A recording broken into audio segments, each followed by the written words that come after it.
But you have to have wondered, how do those ideas, how do those desires, how do those hopes and dreams, how do those vibrational realities, how do they get into your real life experience? How do you turn those thoughts to things? How do they become relationships and experiences? How do I get the money in the bank, Abraham? In the bank. I want to get it out of the vortex and into the bank, okay? How do I do that? And the way you do it is through the natural laws of the universe. The way you do it is by not keeping it out of the bank. That's the thing that we want you to understand. You just got to let the door open. You just keep it out. You stop keeping it out of the bank. Now, how's that? Don't do that anymore. That's not what we're saying. We want to talk about what you are wanting to do. So the way that things move or become from an idea, from a vibrational reality into something that you are realizing, is that you have to tune your frequency to the realization of it. Now, we know you didn't want to hear that, but we needed to tell you that. You are the realizers. That's the best word that Esther can find. That's how manifestations occur.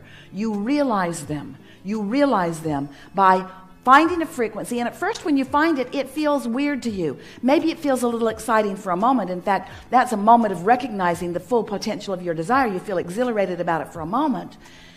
But if you don't shoot it in the foot, if you don't wrestle it to the ground and kill it with reality, if you don't but it to death, but what about this? What about this?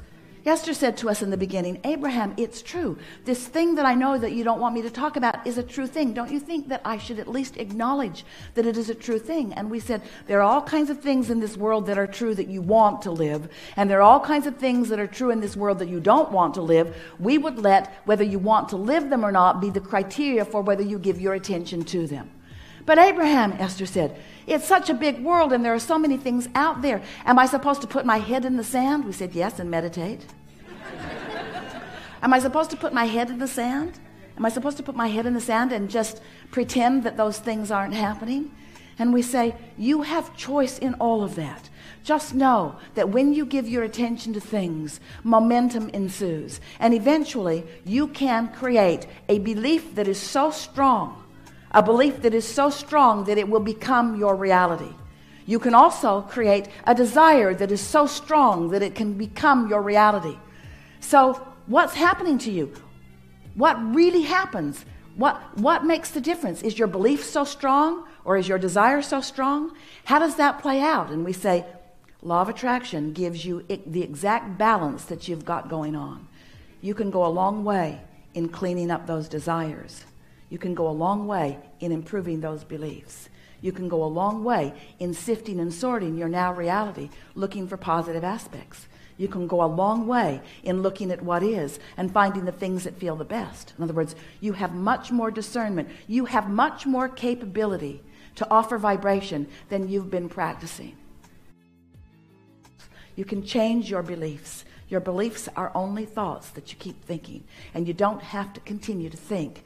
So what we're really saying to you is, it is our powerful desire that you love yourselves as we love you, enough that you are willing to stop torturing yourself with unpleasant thoughts, that you will stop accepting negative emotion as just the way life has to be. You say things like, these are hard times. They are not hard times. You say things like, the economy's bad. The economy is not bad. Economy is an individual thing, and there are those who are thriving. Might as well be you. This. So let's talk about money. And let's think about what you can do with money. How money positively affects your experience. And it's easy to have a discussion about what you could do with money, with lots more money, with twice as much or 10 times as much or 100 times as much. You can think about what you can do with money.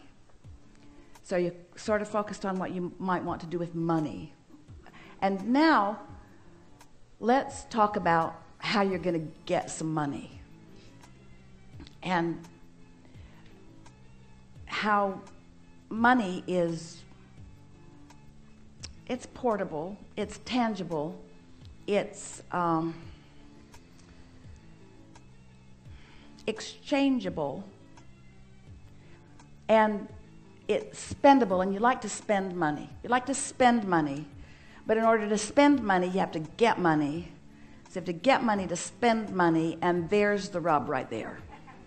There's the rub. So now, if I'm not in the money place that I want to be in, then thinking about money is just annoying, because I don't have money. And so as I'm thinking about spending more money, I just get more and more out of balance, because for me to be in balance relative to money, money in, money out, money in, money out, and what I'm stumbling over is how to get the money in, how to get it in. So the discussion isn't pleasant, and nothing changes very much, and I'm sort of living the same life year after year after year in relationship to money. Got to figure out how to get it, and where to get it, and when it will come, and where it will come from, and who to help. And the more I talk about this, the worse it feels to think about money. We don't want you to think about money, because money is part further down the road. Money is the manifestation part. Money is realized by you later on in the scenario. What we want you to think about is the vibrational currency that you all have access to. We want you to spend vibrational currency, not money. Now, stay with us, because it feels tricky. It is a trick, but it will serve you really, really well. There is this vibrational currency, a vibrational currency that you're already tapped into. And getting the vibrational currency is so much easier than getting the money, because you have the doors closed to getting the money in some regards, but you can more easily open the doors to the vibrational currency. Now just stay with us just a little bit. So instead of thinking about money, we want you to find the emotional, vibrational equivalent to money. Like the feeling of freedom. Think about confusion and clarity. Confusion not wanted, clarity wanted. Can you feel how it's just a mindset to find the difference? That you can find clarity over confusion just by focusing your mind? Can you feel how money feels harder to accomplish than clarity? Because clarity is a mindset, but money needs a job. Money needs a job, money needs a means, money needs a way to get it to yourself. Stay with us. So what we're wanting you to begin feeling from us is that in the same way that you can move in a very short period of time from confusion to clarity, or from a bad mood to a good mood, you can. You do it with your kids all the time. You can talk somebody into a good mood. You can talk yourself into a good mood, especially if you start earlier in the day. So if you're following us a little bit here, we're talking about vibrational currency. Clarity is vibrational currency. So now let's relate that to dollars. How can you find an emotional word, which is to say, how can we find a vibrational currency word about money? It feels free. It feels secure. It feels easy. It feels nice. Now, as you find those feelings, you have accomplished a wobble-free moment while you're focused upon the subject of abundance or currency. And in that absence of wobble-free, if you sustain this, and we want you to do it over the next few days, when you think about money, don't think about where it's coming from. Think about the vibrational currency that you have access to right this minute. We want you to begin thinking about the emotion that you can accomplish right here and now, because the emotion is the first manifestation The money will be a later manifestation, but if you don't get the first manifestation, you're not going to get the later manifestation. Are you with us? All right. Are you with us? Did you It's so good. We have not had this conversation in this way before. But this is the way you turn thoughts to things. This is the way the vibration becomes a reality. You have to let it be an emotional reality first, and you have to practice it as the emotional reality long enough that you're stable in it. Because when you're stable in it long enough, now momentum is going to ensue, and things are going to show up for you. And you're going to say, how could I have been missing that? It was there all along. So now, do you like that? We like that so much. We like that so much. So now you take a subject about your physical well-being, a diagnosis. You not only don't have money in the bank, you've got a great big old debt that's a medical diagnosis that has a big old label on it. And so it's not easy to just all of a sudden erase that from your mind. And it's not easy to find a path in the same way that people are having a hard time these days a bit, finding a path of money into their experience, while they could find the path of feeling good into their experience instantaneously, since they haven't found the way, since there's not a specific cure or a specific thing that other people have done enough that you can just believe it for sure, then it gets you all hung up. You've got to come through the back door, like Esther always does. Through the belly of the well, where there's always somebody back there with a key. And somebody's already put the arrows on the walls for you.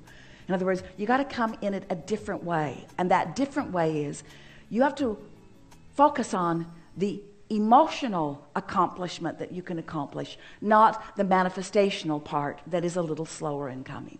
And it is our promise to you. It is our absolute promise to you. It is our absolute promise to you that if you find this emotion of well-being, because it's present in so many other ways. Look at you. Look at how you are. Feel your hardiness. Feel your clarity.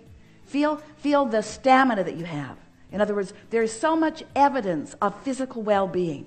If you will ignore the piece that's out of whack and amplify the things that make you emotionally feel strong. You don't have to feel emotionally strong for very long for the money to start flowing. And you don't have to feel emotionally strong for very long before the well-being is dominant within your experience either. That's how you turn thoughts to things.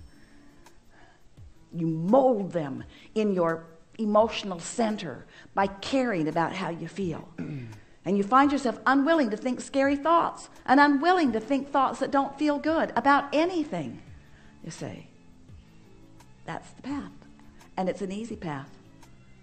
It's as easy as changing confusion to clarity.